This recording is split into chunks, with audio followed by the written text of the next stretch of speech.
Welcome to FYI.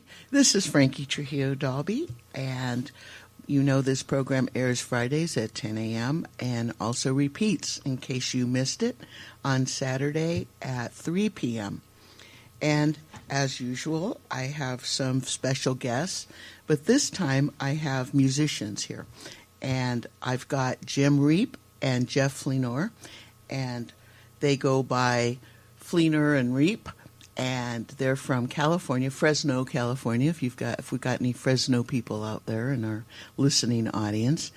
And they're here visiting Coyote Bill. And so, I know a lot of you know Coyote Bill. And they also are going to tell us a story or two about someone else that we all know pretty well around here, Fiddlin' Sue. And we've got a CD of their music, so we're going to play a cut or two of their music. But mostly we're just going to sit here and chat about their illustrious songwriting careers and their careers as musicians. We had the pleasure last night of getting to jam for a number of hours, and gosh, it was just a whole bunch of fun. So welcome, Jim, and welcome, Jeff. Good morning. Yeah, good morning. It is. Yeah, we don't usually go live on this show, but we are live today. You think you're talking to someone live? You may not be able to do it again after today. Might not be a bright idea. I've warned them about the 7 words, and we don't have a bleep tone, so close your ears if you hear. Well, we'll just bleep each other then. Yeah, we're used to it. That sounds good. So you guys, as well as Coyote Bill, have known each other for absolutely forever. So tell us kind of how long you've been hanging out together as friends and as fellow musicians and then as songwriters. Well, Reep and I, we met, I think I was, 15 and you were 12? I was 11. 11? Oh, Wow. Geez, you are a youngster. Mm-hmm. But, yeah, we met because we had this little band when we were kids, and the drummer brought Reep over one day and said, "This is Jim. He wants to play in the band." And, of course, first thing I said was, "Do you know how to play?" And he goes, "No." And I said, "Well, do you have any equipment?" He said, "No." And so I told him at that point in time, I said, "Well, when you get some equipment, learn how to play it. Come back." Yeah. And so at that point in time, 30 days later, he had equipment. He knew how to play it. And Wow. that made it okay with me. We've been together ever since. You learned to play in 30 days? I had to kind of hurry. Yeah. So I was under pressure. Their bass player left, and they needed a bass player. So, Mind you, we're 15 years old. We had this really, professional band at those days. I bet. we had the metal deals that you hang laundry on when it's drying. We had one of those that we taped an old airplane microphone to with some duct tape, and that's what we used for a PA. Oh, so geez. times were tough, but we were in there. It was fun. I had a great time. So what kind of songs did you play at that age? It was rock and roll stuff. Yeah. We played Stones, and who are those guys? Muddy Water guys. Oh, yeah, I know. I can't remember. But, Whatever was on the radio at the time. Yeah. we were just playing that we were stuff. just like we played parties and dances and stuff like that. So you hit the big time at a young age. well, Jeff wrote a song that we recorded when I was probably 12. I was in the 8th grade. Wow. And they played it on the radio. So I was in the 8th grade, and I was on a song that was on the radio, and I was on TV. So the older kids didn't want to beat me up quite so bad, so it kind of held me out in junior high school. But the song did real good. He did a really good job on it. So you were 8 when you wrote a song? No, I was 15 when I wrote that song. Uh-huh. It was the first song I ever wrote. Didn't know how to write, but I wrote a song. And so what made you want to write songs? I'm I don't really know. interested in the whole creative process. How come you wrote a song and I didn't? Well, because That's what I wanted to be a rock and roll star when I was 15, so, you had to do something. Yeah. And there was no particular motivation. I mean, Yeah. even what I wrote about, I didn't even understand because it was about some guy in London whose girlfriend cheated on him. And In London. yeah. Actually, in Liverpool, if you want to get that, because the Beatles were big then. Right. We liked the songwriting part as much as we liked playing music. Yeah. It just kind of came together, you know. I mean, from the very beginning, we either thought about writing songs or worked on writing songs from the very start. Wow. Yeah, we learned how to sing harmony together by listening to Smothers Brothers albums. Yeah. Wow. So, Smothers Brothers and Simon and Garfunkel, we'd sit in there for hours and listen to them and try and figure out the harmony. So then, like when the Byrds came out, that was heavenly for us, because that was a killer harmony right there. and all of a sudden, we were out trying to buy Rickenbacker 12-string guitars and things. With no money. With no I was money, gonna yeah. say, wait, weren't you still kids? Yeah. Guitars were cheaper then, right? Well, yeah, I had a Japanese Taisco guitar that was like trying to push the strings down, and you had to be a muscle man to do that. But we played. So you started writing songs, and then, Jim, you thought, well, I can do that too, right? And so that's how you pretty got much into started doing it? at the same time. Right. Oh, yeah? You know, I mean, Jeff and I spent more time together than there was 4 of us in the band, Mm-hmm. but we always spent more time together. I think we just kind of had more similar interests in what we were doing. Mm-hmm. So we started writing together from the get-go. Wow. And so that was like, how many years ago? I don't do That math was well. about 53 years ago, I think. Yikes. You guys have been writing for 53 years and playing together Yeah. and performing together for 53 years. You'd think we'd be better at it than we are. You think we'd have figured something out by now, yeah? Well, I think we should listen to one of your songs so that folks get an idea of your skills here. Sure And about so, that? Yeah, so what song are we going to cue up first? Okay, you want to set this song up? Jeff wrote the majority of this song. A lot of the times when we write, we don't sit down and write necessarily every bit of it, 50-50. What'll happen is one guy will come in with an idea or a song that's probably 3/4 done, and the other one will kill it off. So Jeff wrote this song, and then when Literally, huh? it came in, it was quite a bit slower than it was, and some of the music was different. So I put my parts in, and he listens to it, and then if he likes it and I like it, then we're good. It's easy to work with him. That's great. Because he's always open to new ideas, and we if nothing's coming out of there that we both didn't okay, you know, so it's good. So let's go to that cut right now. This is off of their CD, Cranky Old Men.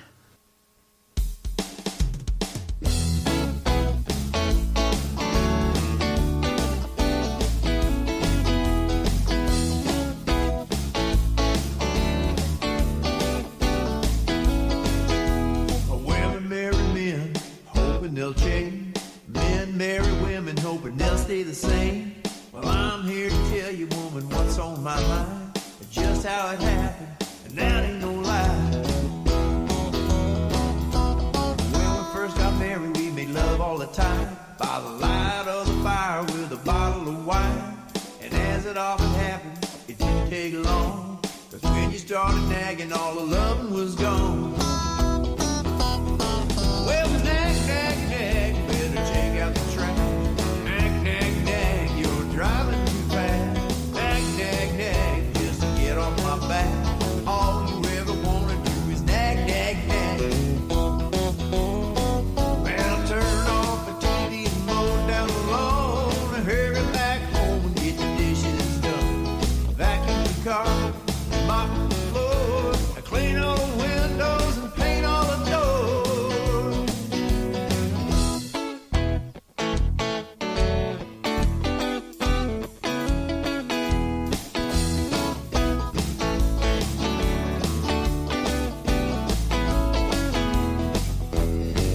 Well, get on the sofa, run to the store, and bring home the bacon, or I'll give you what for. Are you gonna wear that dress like a slob? Can't better watch you eat like a hog.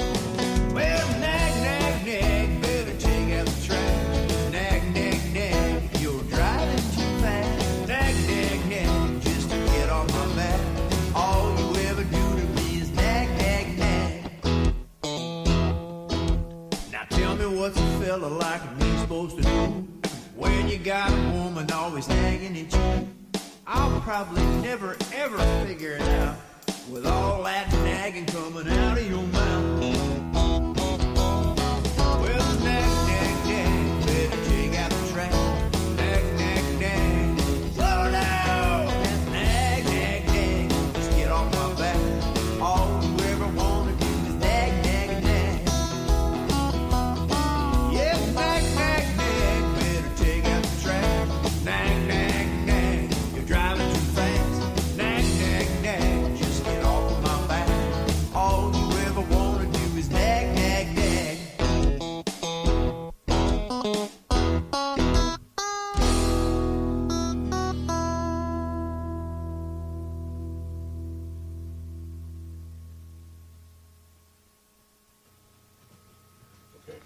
And that was Jim Reap fronting Nag, Nag, Nag.